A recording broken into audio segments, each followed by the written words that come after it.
Ration दुकानदाराच्या विरोधात ग्रामपंचायत भवनात ग्रामवासियांचा हल्ला। अर्जुनी मोरगाव तालुक्यातील बागटी येथील राशन दुकानदार हे ग्राहकांना धान्य बरोबर वितरण करत नाहीत आणि मृत्यू झालेल्या व्यक्तीचे धान्य राशन दुकानात येत असताना त्यांच्या कुटुंबांना देत नाहीत आणि विवाहित झालेल्या मुलींना त्यांच्या नावाने येत असलेलं धान्य त्यांच्या कुटुंबियांनाही देत नाहीत आणि ई-पास मशीन पावती लाभार्थ्यांना मिळत नाही। अशा अनेक तक्रारी त्यांच्या विरुद्ध अन्न पुरवठा विभाग यांच्याकडे तक्रार करतात। मात्र चौकशी करण्यात हलगर्जीपणा करून दुर्लक्ष करण्यात येतो। शेवटी गावातील नागरिकांनी जिल्हा अधिकारी यांना निवेदन दिले। जिल्हा अधिकारी यांना पत्र काढून 3 तालुक्यात अन्न पुरवठा निरीक्षकांची नियुक्ती करून सदर चौकशी करण्याचे आदेश दिले। 3 तालुक्यातील पुरवठा निरीक्षकांची सडक अर्जुनी मोरगाव सालेकसा येथील ग्रामपंचायत कार्यालयात या ठिकाणी येऊन लाभार्थी यांच्या जबाब घेतले। अन्न पुरवठा अधिकारी यांच्याशी जनता टाइम्सचे रिपोर्टर यांनी अधिकाऱ्यांशी चर्चा केली असता अन्न पुरवठा विभागाच्या अधिकाऱ्यांनी कार्यवाही करण्याचं आश्वासन दिले। जनता टाइम, जटा TV, Babudan Meshram, Vidarbha bureau chief.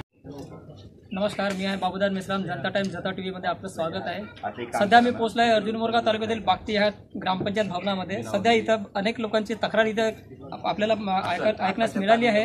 ह्या ठिकाणी एक राशन विभागाविरुद्ध आपल्याला तक्रार पाहायला मिळाली आहे आणि ह्या गावातील नागरिक खूप वारंवार जिल्हाधिकाऱ्याकडे तक्रार केली आणि याचा पाठपुरावा सुद्धा केला, परंतु ह्या अर्जुनी मोरगाव तालुक्यातील अन्न पुरवठा विभागाचे जे निरीक्षक आहेत निनावे सर हे मागे ह्या 8 किंवा 10 दिवसाच्या कालावधीमध्ये पुन्हा इथे एक बागटी या गावामध्ये एक सभा निर्माण झाली आणि त्या सभेमध्ये सुद्धा त्यांनी काही बयाना न घेता सभेतून निघून गेले, परंतु याचा काही निवारण झालं नाही आणि जे तक्रारदार होते त्यांना म्हटलं समाधान झालेलं नाही आहे।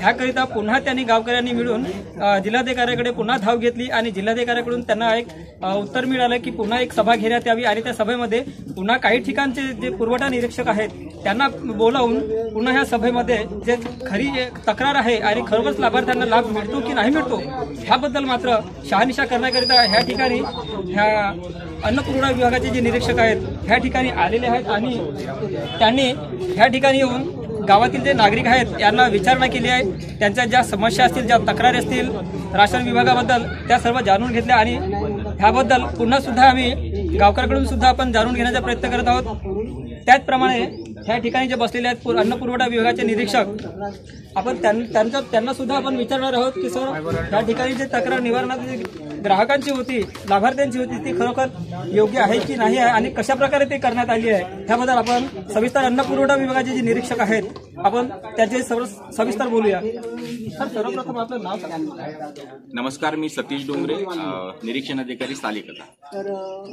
बागटी गावामध्ये धान्याच्या संपर्कात काही तक्रारी झाल्या होत्या। एक तक्रार आहे की ज्याच्यामध्ये पावती मिळत नाही, मयत लोक आहेत किंवा ज्यांच्या मुलींची लग्न झालेली आहेत अशा सगळ्यांचे धान्य हे दुकानदार गहाळ करतो असा त्याच्यावर आरोप आहे। या अनुषंगाने एक व्यवस्थित तपासणी व्हायला पाहिजे आणि जे काही सत्य असेल ते सामोरे यायला पाहिजे। याकरिता 3 तालुक्याच्या निरीक्षण अधिकाऱ्यांची इथे गट म्हणून नियुक्ती केलेली आहे। या अनुषंगाने ही जी सगळीच्या सगळी तपासणी आहे ती पारदर्शक व्हायला पाहिजे, म्हणून आम्ही ग्रामपंचायतीला सोबत घेऊन त्यांच्या समक्ष सगळ्या गावांच्या सोबत ग्रामपंचायत कार्यालयामध्ये बसून आम्ही तपासणी करतो। सुरुवातीला आम्ही बघितलेले की ज्या तक्रार आहे तक्रारीच्या अनुषंगाने आम्ही लोकांची बयान घेतलेली आहे। त्या बयानामध्ये त्यांनी जे सांगितलेलं आहे त्यांना वाचून दाखवलं, त्यांना समजलं म्हणून त्यांनी ते बयान दिले।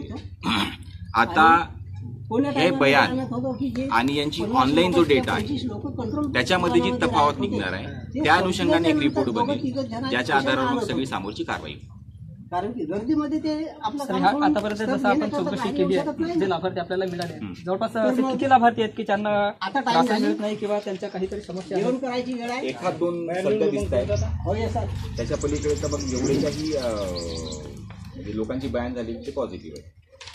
सर, गावकऱ्यांची जी अशी तक्रार होती की दुकानदाराविरुद्धची तक्रार होती, तर त्यांची तक्रार अशी होती की जी काही मृत व्यक्ती आहेत ते मृत व्यक्ती त्यांच्या नावाने उचल करण्यात आलेली होती आणि दुसरी गोष्ट अशी होती की ज्या काही तरुण मुली आहेत ज्या लग्न होऊन आपल्या सासरी रांधायला गेले आहेत, परंतु त्यांचा सुद्धा इथे त्यांच्या नावावरती सुद्धा इथे राशनची उचल करण्यात आलेली होती. तर ही गोष्ट मात्र खरी आहे की खोट आहे? तेच आम्ही म्हटलं की जे बयानं आमच्याकडे आलेले आहेत त्याची आम्ही पडताळणी ऑनलाईन डेटा सोबत करणार आणि त्याच्यामध्ये जी तफावत निघेल त्याच्यामध्ये ते सत्य येणार की ते सत्य बोलतायत की नाही, किंवा जे काही असेल ते पूर्ण सत्यता इथे पारदर्शकरित्या ती बाहेर निघेल.